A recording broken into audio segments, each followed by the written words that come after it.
கெடா மாநிலத்தில் ஜனவரி முதல் செப்டம்பர் வரையிலான காலகட்டத்தில் 100 சட்ட ரீதியான பாலியல் வன்கொடுமை குற்றங்கள் பதிவாகியுள்ளதாகவும் இவற்றில் 91 விழுக்காடு வழக்குகள் இளம் வயதினர் இணக்கத்துடன் ஈடுபட்டவை என்பது அதிர்ச்சி அளிப்பதாகவும் மாநில காவல்துறை தலைவர் டத்தோ அட்ஸ்லி அபூஷா தெரிவித்தார்.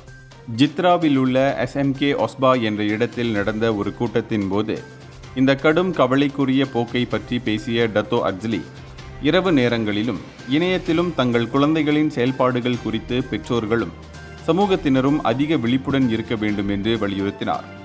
இந்த சம்பவங்களை தடுக்க குடும்பங்கள் மற்றும் பொதுமக்களும் அதிக அளவில் தலையிட வேண்டும் என்றும் அவர் தெரிவித்தார்.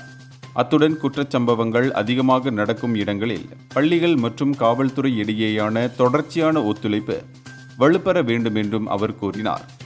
அது மட்டுமின்றி சமூக பராமரிப்பு கலாச்சாரத்தை மீட்டெடுப்பதன் மூலம் இதுபோன்ற சம்பவங்களை தடுக்க முடியும் என்று அவர் நம்பிக்கை தெரிவித்தார். இதனிடையே இது அவசர கவனம் தேவைப்படும் ஒரு அழுத்தமான சமூக பிரச்சனையாகும் என்றும் அவர் சுட்டிக்காட்டினார். இந்தியர்களின் இதய குரல் மக்களோசை.